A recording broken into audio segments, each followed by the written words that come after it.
السلام علیکم آمدی صاحب، میں اپنا سوال جلدی سے کر دیتا ہوں کیونکہ میری ایک ریکویسٹ بھی ہے۔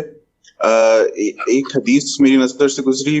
غالباً ترمذی اور ابن ماجہ میں ہے، اور اس چیز سے ملتی جلتی بخاری میں بھی ہے کہ عشاء کو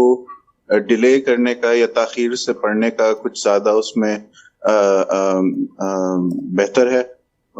مجھے جہاں تک سمجھ تھی وہ یہی ہے کہ آپ جب وقت ہو نماز کا وہی افضل ہے کہ آپ اسی وقت پڑھ لیں، تو اس کی اگر آپ تھوڑی رہنمائی فرمائیں۔ اور آپ کے فیصل صاحب اور باقی اسٹوڈنٹس اور کولیگ سے ریکویسٹ ہے کہ ہم یہاں پہ انگریزی زبان ہی میں زیادہ بولتے ہیں، اپنے بچوں کی تربیت بھی اسی میں ہوتی ہے، تو اگر کوئی ریڈنگ لسٹ آپ لوگ شائع کر دیا کریں، جو ریگولر پیپل ہمیں جو عالم نہیں بننا چاہ رہے لیکن اپنی تربیت اور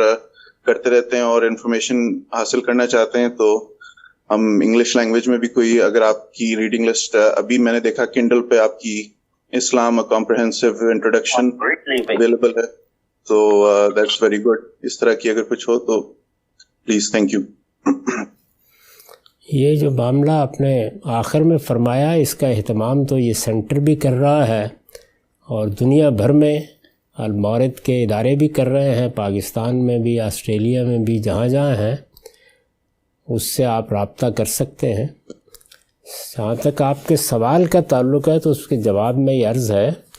کہ رسول اللہ صلی اللہ علیہ وسلم کا اسوہ ہی ہمارے لیے عبادات میں بہترین نمونہ ہے، اور آپ نے اسی کو پسند کیا کہ عشاء کی نماز میں تاخیر کی جائے۔ اس کا اصلی مقصود یہ ہے کہ سونے کے قریب پڑھی جائے تاکہ آپ کی آخری سرگرمی اللہ کی عبادت بن جائے۔ یہ مستحب ہے، اچھی بات ہے، پسندیدہ بات ہے،